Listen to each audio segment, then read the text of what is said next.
வணக்கம், நான் doctor Aishwarya, skin doctor, Kumaran hospital, Thiruthangal.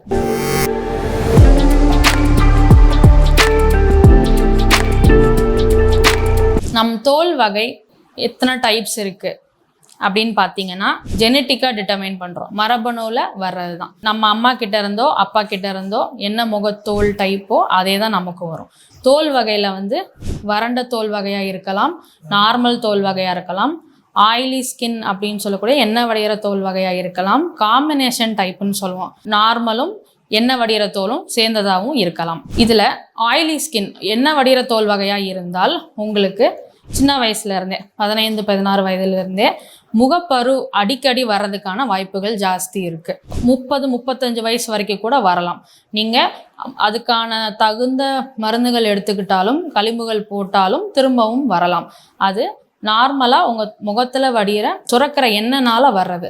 அது போய் முகத்தில் ஓப்பன் போர்ஸ்ன்னு சொல்கிறத பிளாக் பண்ணிடும், மறைச்சிரும். அதனால் உண்டாகிற பரு அடிக்கடி வரலாம்.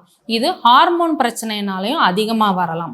இதை நம்ம கட்டுக்குள்ளே வச்சுக்கிறதுக்கு என்ன பண்ணலாம், என்ன டிப்ஸ் ஆயிலி ஸ்கின்னுக்கு பரு வராமல் இருக்கிறதுக்கு அப்படின்னு கேட்டிங்கன்னா, ரெகுலராக ஒரு ஃபேஸ் வாஷ், பரு வராமல் இருக்கிறதுக்குன்னு இருக்கிற ஃபேஸ் வாஷ் காலையிலையும் மாலையிலையும் யூஸ் பண்ணுறதுனால அதிகமாக வராமல் கட்டுப்பாட்டில் வச்சுக்கலாம். அதை மீறி பரு அதிகமாக வர்றப்போ அதுக்கான களிம்புகள் இருக்குது. அதை இரவு முகத்தில் அப்ளை பண்ணிக்கிறதும், காலையில் வெளியில் கிளம்பும்போது சன்ஸ்க்ரீன் போட்டுக்கிறது மூலமாகவும் நம்ம பருவை அப்பப்போ ட்ரீட் பண்ணிக்கலாம்.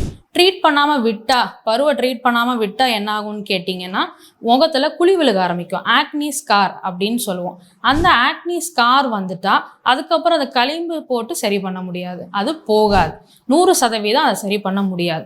அதுக்கு சில வகையான சிகிச்சைகள் இருக்குது. சர்ஜிக்கல் ப்ரொசீஜர்ஸ்ன்னு சொல்லுவோம், லேசர்ஸ் இருக்குது. அது மூலமாக குறைக்கலாம்.